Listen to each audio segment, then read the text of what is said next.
ஓம் சரணாகத தீனார்த்த பரித்ராண பராயணே சர்வஸ்யார்த்திகரே தேவி நாராயணி நமஸ்துதே. வணக்கம் நேயர்களே, இது மகாலட்சுமி ஜோதிடம் வழங்கும் காலச்சக்கரம். உங்கள் அன்பு ஜோதிடர் ஸ்ரீராம்ஜி பேசுகிறேன். அனைவரும் நலமுடன் இருக்கிறீர்களா? நன்றாகத்தான் இருப்பீர்கள், நன்றாக இருக்க வேண்டும். இன்றைய காணொளியில் நாம் காண இருப்பது இடைவிடாத வருமானம் யாருக்கு? இதுதான் தலைப்பு. வருமானத்தை விரும்பாத மனிதர்களே இருக்க முடியாது. எல்லாருக்கும் ஏதாவது ஒரு வகையில் பணம் வருமானம் வந்துட்டுருக்கணும் அப்படின்னு ஆசைப்படுவாங்க. இதில் வேலைக்கு போய் பணம் சம்பாதிக்கிறவங்க இருப்பாங்க, பிஸ்னஸ் பண்ணி பணம் சம்பாதிக்கிறவங்க இருப்பாங்க, முதலீடுகள் மூலமாகவும் பணம் சம்பாதிக்கிறவங்க இருப்பாங்க. இப்போ சிலர்லாம் பார்த்திங்கன்னா 60 வயசுக்கு மேலேயும் லட்சக்கணக்கில் சம்பாதிக்கிறவங்களாம் இருப்பாங்க.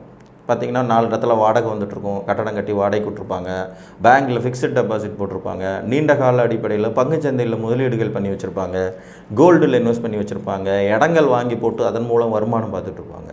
இதுவும் கூட வருமானம் தான். இந்த ஜாதகத்தில் இடைவிடாத வருமானத்தை தரக்கூடிய அமைப்பு எது அப்படிங்கிறது தான் இன்றைக்கி நம்ம பார்க்க போகிறோம். பொதுவாக ஜோதிட சாஸ்திரத்தில் சம்பாத்திய காரகன் அப்படின்னு சொல்லக்கூடியவர் சூரியன். இந்த சம்பாத்திய காரகன் சூரியன் 2ஆம் இடம் மற்றும் 10ஆம் இடம் அல்லது 11ஆம் இடம், இந்த 3 வீடுகளில் யார் ஒருவர் ஜாதகத்தில் வலிமையான நிலையோடு இருக்காரோ இவங்களுக்கெல்லாம் இடைவிடாத வருமானம் வந்துக்கிட்டே இருக்கும். இந்த பேட்டன் ரைட்ஸ் அப்படிங்கிறதன் மூலமாக கூட வருமானம் வரும். புரியுதுங்களா? உங்களுடைய படைப்பு, அந்த படைப்பாற்றல் தொடர்ந்து விற்பனையாகிறதன் மூலமாக, தொடர்ந்து மக்களால் ரசிக்கப்படுறதன் மூலமாக கூட உங்களுக்கு வருமானம் வரும்.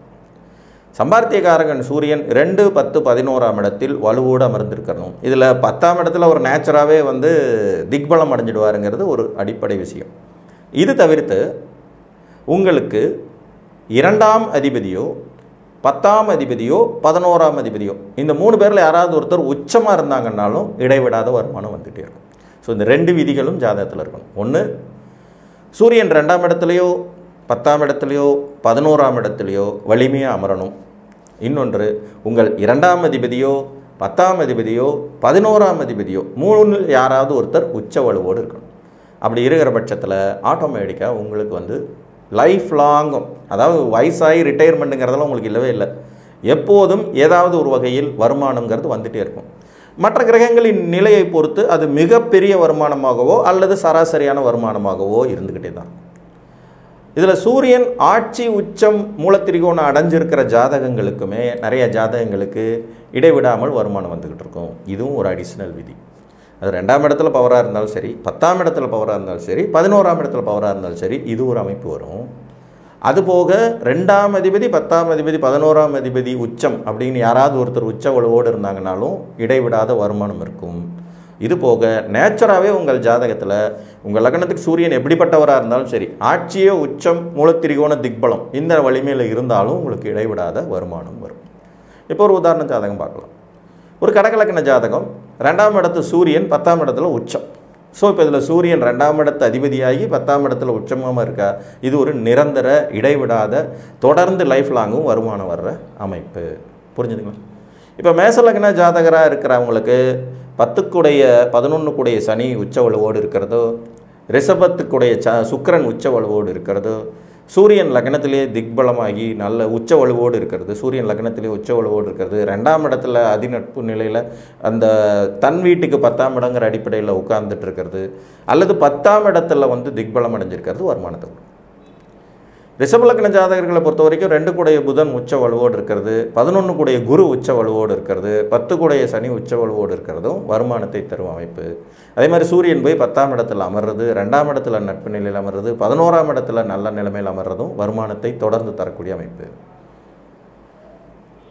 மிதுன லக்ன ஜாதகர்களுக்கு 2க்குடைய சந்திரன் உச்ச வலுவோடு அமர்றது, 10க்குடைய குரு உச்ச வலுவோடு அமர்றது, 11க்குடைய செவ்வாய் உச்ச வலுவோடு அமர்றது நிரந்தர வருமானத்தை தரும். ஆனால் அதே நேரத்தில் இவர்களுடைய இன்னொரு ஆதிபத்தியம் மோசமானதாக இருக்கும்போது வருமானம் வரும்போதே சிக்கலும் வருங்கிறது மாதிரியான அமைப்பும் இவங்களுக்கு இருக்கவே செய்யும். சூரியன் 3ஆம் இடத்தில் ஆட்சி மூலத்திரிகோணம் பெற்றோ அல்லது 11ஆம் இடத்தில் உச்ச வலுவோடு இருக்கிற மிதுன லக்னக்காரங்களுக்கு அல்லது 10ஆம் இடத்துல திக்பலம் பெற்ற மிதுன லக்னக்காரங்களுக்கு கண்டிப்பாக நல்ல நிரந்தர வருமானம் இருக்கும். கடகலக்கணத்தை பொறுத்த வரைக்கும் முதலே சொல்லிட்டேன். சிம்ம லக்கண அடிப்படையில் பார்த்திங்கன்னா சிம்ம லக்கணத்திற்கு தனாதிபதியான புதன் உச்சம் பெறுறது, லாபஸ்தானத்தில் ஒரு வலுப்பெறது, லக்னாதிபதியான சூரியன் லக்னத்திலேயே வலுப்பெறது, இல்லை 9ஆம் இடத்துல உச்ச வலுப்பெறது, இல்லை 10ஆம் இடத்துல திக் வலுப்பெறது இவர்களுக்கு நல்ல வருமானத்தை தரும். அதே மாதிரி 10 கூடைய சுக்கிரன் உச்ச வலுப்பெறுவதும் இவங்களுக்கு சிறப்பை தரும்.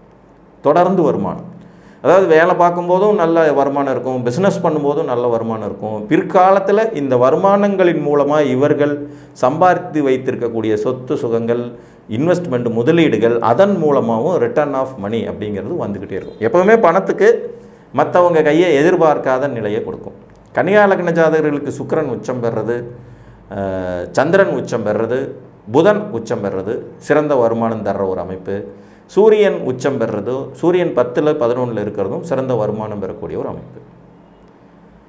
துலா லக்ன ஜாதகத்திற்கு செவ்வாய் வலுப்பது, சூரியன் வலுப்பது, சந்திரன் வலுப்பது நிறைய வருமானம் தரக்கூடிய ஒரு அமைப்பாக இருக்கும். ஏன்னா 2 கூடைய செவ்வாய், 11 கூடைய சூரியன், 10 கூடைய சந்திரன். அதே மாதிரி இவங்க ஜாதகத்தில் சூரியன் 10ல் திக்பலம் அடைகிறது, 11ல் ஆட்சி பெறுறது, 7ஆம் இடத்துல உச்சம் பெறுறதும் வருமானம் தரக்கூடிய அமைப்பாக இருக்கும். லைஃப் லாங் வருமானம் வர அமைப்பு. விருச்சிகத்துக்கு 2 கூடைய குரு உச்சம் பெறுவது, 11 கூடைய புதன் 11லேயே வலுத்து நிற்பது, 10 கூடைய சூரியன் 10லேயே ஆட்சி பெறுறது, இல்லை 6ஆம் இடத்துல உச்சம் பெறுறது, இதெல்லாம் சிறப்பான வருமானத்தை தரக்கூடிய அமைப்புகளில் வரும். தனுர் லக்ன ஜாதகத்திற்கு புதன் வலுப்பது, சுக்கிரன் வலுப்பது அதிக வருமானம் தரக்கூடிய அமைப்புகளில் வரும். இவங்களே எதிரிகளாச்சே, இவங்க வலுத்தா வருமானம் தருவாங்களான்னா தருவாங்க. ஒரு பக்கம் காசு போனால் வருமானம் வந்துட்டுருக்கும், இன்னொரு பக்கம் அவங்களுக்கே உண்டான காரகத்துவ ஆதிபத்திய ரீதியான சிக்கல்களையும் கொடுக்கவே செய்வாங்க. இது 2 in 1 பர்பஸ்ங்கிற மாதிரி எடுத்துக்கலாம்.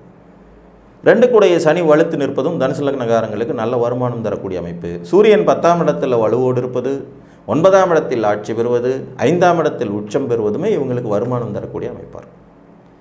மகர லக்ன ஜாதகத்துக்கு லக்னாதிபதியும் சனி 2 கூடையவருமான சனி வலுக்கிறது, 11ஆம் அதிபதி செவ்வாய் வலுக்கிறது, நிரந்தர வருமானமும் தொடர்ந்து வருமானமும் தரக்கூடிய அமைப்பாக இருக்கும்.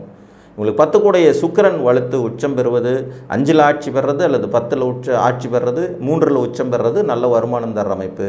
உங்களுக்கு சூரியன் 10ஆம் இடத்துல திக்பலம் பெறுவது, 4ஆம் இடத்தில் உச்ச வலு பெறுவது, 8ஆம் இடத்தில் ஆட்சி வலு பெறுவது கூட உங்களுக்கு வருமானத்தை கொடுக்கும்.